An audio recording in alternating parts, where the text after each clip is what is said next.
नमस्कार दोस्तों, आप सभी ज्योतिष के प्रेमी दर्शकों का हमारे इस YouTube चैनल पर हार्दिक स्वागत है। दोस्तों, आज का यह ज्योतिष का कार्यक्रम आप लोगों के लिए यानी कि मिथुन राशि के जातकों के लिए बड़ा ही खास और विशेष कार्यक्रम साबित होने वाला है। आज के इस ज्योतिष के कार्यक्रम में हम बात करने वाले हैं देवगुरु बृहस्पति के गोचर प्रभाव के बारे में। जी हाँ, देवगुरु बृहस्पति अपनी वर्तमान मित्र राशि अग्नि तत्वीय राशि मेष राशि को छोड़कर अपने परम शत्रु दैत्य गुरु शुक्र की साधारण भूमि तत्वीय राशि वृषभ राशि में बीते 1 मई 2024 की दोपहर 1:47 पर प्रवेश कर चुके हैं, जहां कि वो आने वाले 14 मई 2025 तक रहेंगे और इसके पश्चात मिथुन राशि में प्रवेश कर जाएंगे। अब देखा जाए तो देवगुरु बृहस्पति मिथुन राशि में प्रवेश करने से पहले 9 अक्टूबर को अपनी चाल में परिवर्तन करके मार्गी से वक्री होंगे। उसके पश्चात आने वाले साल 2025 के फरवरी महीने की 4 तारीख को यानी कि 4 फरवरी को फिर से एक बार अपनी चाल में परिवर्तन करके वक्री से मार्गी हो जाएंगे। तो ऐसे में बड़े विस्तार के साथ जानने का प्रयास करेंगे कि देवगुरु बृहस्पति अपने शत्रु की साधारण भूमि तत्वीय राशि में गोचर करते हुए किस प्रकार से आपको प्रभावित करेंगे।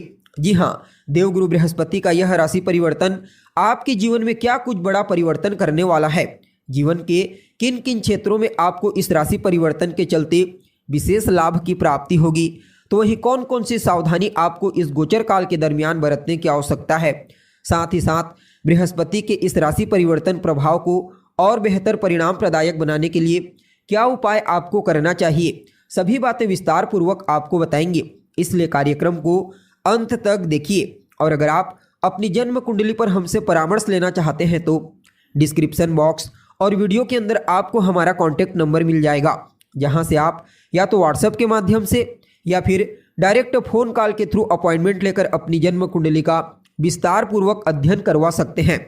जी हाँ, तो दोस्तों, कौन है देवगुरु बृहस्पति? तो ज्ञान, धन, शिक्षा, संतान, ऊंचाई, मान सम्मान, सफलता और मांगलिक कार्यों के कारक हैं देवगुरु बृहस्पति।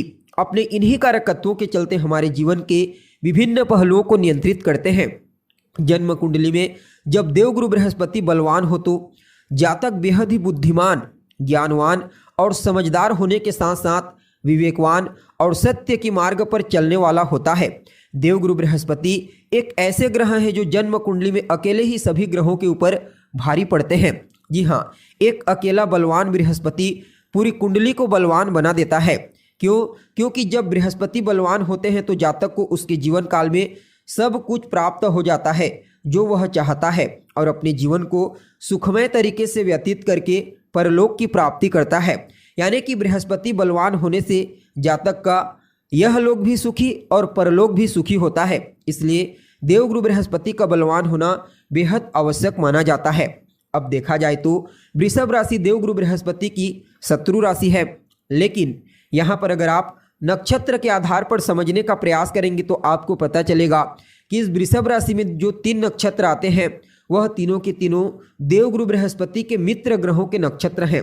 जी हाँ, कृतिका, रोहिणी और मृगशिरा, ये तीनों के तीनों नक्षत्र देवगुरु बृहस्पति के मित्र जैसे कि सूर्य, चंद्रमा और मंगल के नक्षत्र हैं। परिणाम स्वरूप यहाँ पर देवगुरु बृहस्पति भले ही अपनी शत्रु की राशि में है, लेकिन मित्र के नक्षत्र में गोचर करने के चलते आपको कुछ मामलों में अद्भुत और श्रेष्ठ परिणाम प्रदान करने का प्रयास करेंगे। जी हाँ, देवगुरु बृहस्पति का यह जो परिवर्तन है निश्चित तौर पर आपके जीवन में बहुत बड़ा बदलाव करने वाला है। भाग्य का कदम कदम पर आपको ऐसे साथ दिलाएगा कि आप खुद ही हैरान रह जाएंगे। क्योंकि देवगुरु बृहस्पति को भाग्य का भी कारक ग्रह कहा गया है, अतः बहुत बड़ा परिवर्तन आपको देखने को मिलेगा। जी हाँ, अब देखा जाए तो मिथुन राशि के जातकों के लिए देवगुरु बृहस्पति का यह राशि परिवर्तन गोचर कुंडली में आपकी राशि से 12वें स्थान में हुआ है। यहाँ पर देवगुरु बृहस्पति आपके सप्तम भाव और आपके 10वें भाव के अधिपति बनकर 12वें स्थान से गोचर करेंगे। तो ऐसे में आप सभी मिथुन राशि के जातकों के लिए देवगुरु बृहस्पति के इस गोचर को कुछ मामलों में बड़ा ही अद्भुत और श्रेष्ठ परिणाम प्रदायक कहा जा सकता है। जी हाँ, हालांकि 12वां स्थान अच्छा नहीं होता, इसलिए थोड़ी सावधानी भी बरतने की आवश्यकता है। देवगुरु बृहस्पति के इस गोचर काल के दरमियान आपको अपने खर्चों पर थोड़ा नियंत्रण करने की आवश्यकता है। हालांकि आपके जो खर्चे होंगे ना, वह शुभ कार्यों में होंगे।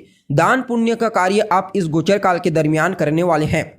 जो जातक लंबे समय से विदेश जाने के लिए प्रयत्नशील हैं, चाहे बिजनेस व्यापार करने के लिए जाना चाहते हैं, पढ़ाई लिखाई करने के लिए जाना चाहते हैं, या फिर किसी और अन्य मुद्दे को लेकर जाना चाहते हैं, उन्हें विदेश जाने का मौका मिलेगा।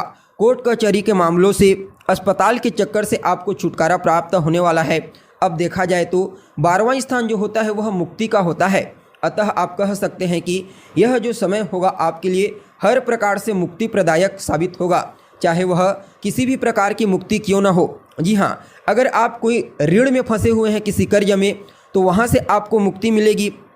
और अगर आपके ऊपर किसी भी प्रकार का कोई इल्ज़ाम लगा दिया गया है तो फिर से आप बेकसूर साबित हो जाएंगे। आपके जो शत्रु हैं, आपके प्रतिद्वंदी, आपके रास्ते में अवरोध उत्पन्न करने से इस समय घबराएंगे और अपने आप ही पीछे हट जाएंगे। किसी समस्या से, किसी कठिनाई से आप ग्रसित हैं तो वहाँ से आपको मुक्ति मिलने वाली है। और विद्यार्थियों के लिए तो कहना ही नहीं, खास करके वह विद्यार्थी जो प्रतियोगी परीक्षा के हैं, कंपटीशन एग्जाम के हैं, उन लोगों को देवगुरु बृहस्पति की कृपा से अवश्य ही सफलता की प्राप्ति होगी। यहाँ पर 12वें स्थान से गोचर करते हुए देवगुरु बृहस्पति विदेशी चीज़ों से आपको ज़बरदस्त लाभ प्रदान करेंगे। जी हाँ, अगर आप इस गोचर काल के दरमियान विदेशी कंपनियों के साथ जुड़कर किसी भी प्रकार से कोई बिजनेस व्यापार करते हैं तो समझ लीजिए वह व्यापार आपके लिए इतना प्रॉफिटेबल साबित होगा कि कहना ही क्या। यानी कि देखा जाए तो देवगुरु बृहस्पति आपके कर्म और व्यापार भाव के स्वामी बनकर 12वें स्थान से गोचर कर रहे हैं। अतः आप अगर व्यापार करने के लिए, काम करने के लिए अपने जन्मभूमि से दूर चले जाते हैं, खास करके परदेश चले जाते हैं, विदेश चले जाते हैं, तो कहना ही क्या, आपकी उन्नति अवश्य होगी। जी हाँ, अब देखिए, जहाँ पर देवगुरु बृहस्पति होते हैं वहाँ से पंचम भाव को, सप्तम भाव को और नवम भाव को दृष्टिगोचर करते हैं। तो यहाँ पर देवगुरु बृहस्पति की जो पंचम दृष्टि होगी ना दोस्तों, वह चतुर्थ भाव पर पड़ेगी। और चतुर्थ स्थान जो होता है वह देवगुरु बृहस्पति का उच्च स्थान होता है। चतुर्थ स्थान आपके सुख सुविधाओं का होता है और रिश्तों में आपके माता का प्रतिनिधित्व करता भाव है। अतः आप यूँ समझ लीजिए कि इस गोचर काल के दरमियान आपके सुख सुविधाओं में वृद्धि होने वाली है, चाहे वह मानसिक सुख हो या फिर भौतिक सुख। जी हाँ, अगर किसी भी प्रकार से आप मानसिक टेंशन, तनाव से गुजर रहे हैं तो वहाँ से आपको राहत की प्राप्ति होगी। देवगुरु बृहस्पति आपके भूमि, भवन, मकान, वाहन, इनसे संबंधित सुखों में वृद्धि करने वाले हैं। और देखा जाए तो इस समयावधि में आपको रियल इस्टेट के क्षेत्र से भी बड़ा प्रॉफिट प्राप्त होगा। आपके माता के स्वास्थ्य में सुधार होगा। अगर पूर्व में कोई समस्या थी तो वहाँ से आपकी माता को राहत की प्राप्ति होगी। माता के साथ आपके तालमेल बेहतर होंगे। माता का आशीर्वाद, माता का स्नेह आपको प्राप्त होने वाला है।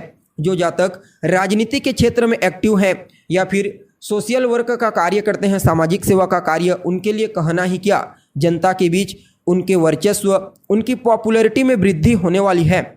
यह समय आपके मान सम्मान, आपके पद प्रतिष्ठा में वृद्धि कराने वाला साबित होगा। जी हाँ, इसके अलावा अगर आपकी माता कार्य क्षेत्र में एक्टिव हैं तो उन्हें भी विशेष ऊंचाई और सफलता की प्राप्ति होगी। अब यहाँ पर देवगुरु बृहस्पति अपनी नवम दृष्टि से आपके अष्टम भाव को देखेंगे, जो कि अत्यंत ही श्रेष्ठ है। हालांकि अपनी यहाँ पर अगर आप दृष्टिगोचर करोगे तो नीच राशि को देखेंगे, लेकिन फिर भी समझने का प्रयास कीजिए। अष्टम भाव आकस्मिक चीज़ों का होता है, चाहे वो पॉजिटिव हो या फिर नेगेटिव। अतः देवगुरु बृहस्पति अष्टम भाव को दृष्टिगोचर करते हुए आकस्मिक रूप से आपको धन प्रदायक साबित होंगे। जी हाँ, आपको इस गोचर काल के दरमियान कोई बड़ा लाभ हो सकता है, कोई बड़ा धन प्राप्त हो सकता है। चाहे तो वह आपका रुका हुआ पैसा आपको प्राप्त हो जाए या फिर आपको किसी बड़े प्रोजेक्ट में कार्य करने के लिए पैसों की प्राप्ति हो जाए। इसके अलावा देखा जाए तो आध्यात्मिक साधना के क्षेत्र में अगर आप एक्टिव हैं तो कहना ही क्या। जी हाँ, इस समयावधि में थोड़ी सी साधना में ही आपको अपने इष्ट, अपने गुरु की कृपा प्राप्त हो जाएगी। धार्मिक क्रियाकलाप, पूजा पाठ, यज्ञ अनुष्ठान इत्यादि के क्षेत्र में आप सम्मिलित होंगे। कुछ दान पुण्य का कार्य भी करेंगे जिससे आपके मन को प्रसन्नता मिलने वाली है। यह समय लंबी दूरी की यात्रा और विदेश यात्रा के लिए भी बड़ा ही श्रेष्ठ कहा जा सकता है। यानी कि कुल मिलाकर के देखा जाए तो देवगुरु बृहस्पति का यह जो राशि परिवर्तन है आप सभी मिथुन राशि के जातकों के लिए बड़ा ही श्रेष्ठ साबित होगा। फिर भी इस समय को और बेहतर बनाने के लिए आप रोजाना ओम ब्रीम बृहस्पतये नमः इस मंत्र का 108 बार 3 माला या फिर 5 माला जाप कीजिए। कम से कम आप 90 दिनों तक कीजिए। अपने माथे पर लगातार 90 दिनों तक आपको केसर का तिलक लगाना है। गुरुवार के दिन से प्रारंभ करके लगाना है। बाकी देवगुरु बृहस्पति का यह गोचर बड़ा ही श्रेष्ठ साबित होगा। जी हाँ, तो दोस्तों हमें उम्मीद है जानकारी आपको पसंद आई होगी। जानकारी अच्छी लगी तो इसे अपने दोस्तों के साथ, अपने रिश्तेदारों के साथ शेयर अवश्य करें। अभी के लिए बस इतना ही। पुनः मुलाकात होगी एक नए और ताज़ा एपिसोड में। तब तक के लिए आप हमें इजाज़त दीजिए। नमस्कार।